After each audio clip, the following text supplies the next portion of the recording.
Okay, so you ready to get started with your first project on Niantic Studio? Here's a couple of tips and tricks to get you going. First, you'll open Studio. Using keyboard shortcuts for camera control is going to make your experience a lot easier. Here's a couple of them. First, you'll use Option, right-click, and drag to camera pan. You can use Option, left-click, and drag to orbit. And you can use your scroll wheel to zoom in and out.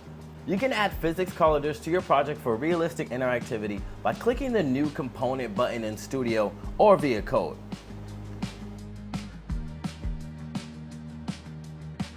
You can also configure interactive elements. Select your 3D project in the left menu to open the 3D model viewer, then click plus to manage such settings as camera, lighting, particle systems, animations, and more.